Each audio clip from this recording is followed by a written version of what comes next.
Hello friends, welcome back to our channel. இன்னைக்கு நம்ம என்ன ரெசிபி பார்க்க போறோம்னு பாத்தீங்கன்னா எக்லெஸ் ஆல்மண்ட் கேக் தான் எப்படி செய்யறதுன்னு பார்க்க போறோம். இன்னும் அப்படியே செஞ்சிருந்ததை வாங்க வீடியோக்குள்ள போய் பார்க்கலாம்.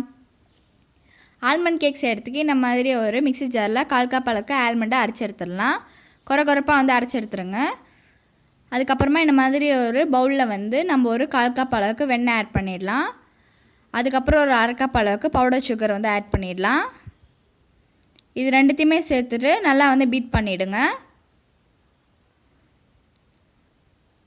நல்லா பீட் பண்ணதுக்கு அப்புறமா இது கூடவே ஒரு 1/4 கப் அளவுக்கு தயிர் பீட் பண்ணிடுங்க. அதுக்கு அப்புறமா நம்ம அரைச்சு வச்சிருந்த ஆல்மண்ட் பவுடரை இதுலயே சேர்த்துட்டு இது நல்லா நம்ம பீட் பண்ணிடலாம். ஒரு 250 கிராம் அளவுக்கு மைதா சேர்த்துடலாம். மைதா சேர்த்ததுக்கு அப்புறமா நல்லா கலரி விட்டுருங்க. அதுக்கப்புறம் ஒரு 1 டீஸ்பூன் அளவுக்கு பேக்கிங் பவுடர், 1/2 டீஸ்பூன் அளவுக்கு பேக்கிங் சோடா சேர்த்துட்டு எல்லா இன்க்ரீடியண்ட்டும் நல்லா கலரி விட்டுருங்க.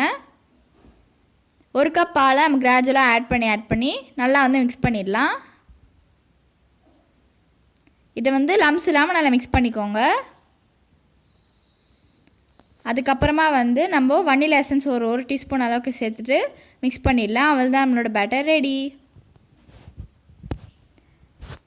இப்போ இந்த மாதிரி ஒரு மோல்டில் நான் உள்ள பார்ச்மெண்ட் பேப்பரை போட்டு வச்சுருக்கேன். அதுக்கப்புறம் அந்த சைட்லலாம் ஆயில் க்ரீஸ் பண்ணிடலாம்.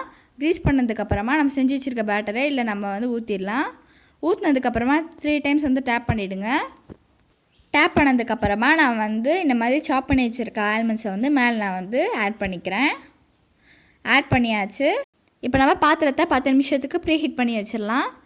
ப்ரீஹீட் ஆனதுக்கப்புறமா நம்ம பேட்டர் எடுத்து பாத்திரத்துக்குள்ளே வச்சுருங்க. அதுக்கப்புறமா க்ளோஸ் பண்ணிவிட்டு ஒரு 35 மினிட்ஸ்க்கு லோ ஃப்ளேமில் வச்சு பேக் பண்ணி எடுத்துருங்க. 35 மினிட்ஸ் ஆகிடுச்சு. நம்மளோட கேக் நல்லாவே பேக் ஆகிடுச்சு. கரெக்டாக இருக்குது. ஸ்டவ் ஆஃப் பண்ணிவிடுங்க. இப்போ இது நல்லாவே கூல் ஆகட்டும். ரொம்பவே சாஃப்டாக இருந்துச்சு. இப்போ இது நம்ம கட் பண்ணிடலாம். கட் பண்ணியாச்சு. இப்போ நம்ம டேஸ்ட் பார்த்துடலாம். ரொம்பவே யம்மியாக இருந்துச்சு. அவள் தான் நம்மளோட ஆல்மண்ட் கேக் ரெடி ஆகிடுச்சு. நீங்களும் அந்த கேக்கு உங்கள் வீட்டில் ட்ரை பண்ணி பாருங்கள். மறக்காமல் உங்களோட ஃபீட்பேக்கை கமெண்ட் செக்ஷனில் சொல்லிவிடுங்க. இது நாங்கள் சில்ட்ரன்ஸ் டே ஸ்பெஷல் செஞ்சோம். நீங்களும் ட்ரை பண்ணி பாருங்கள். Bye friends.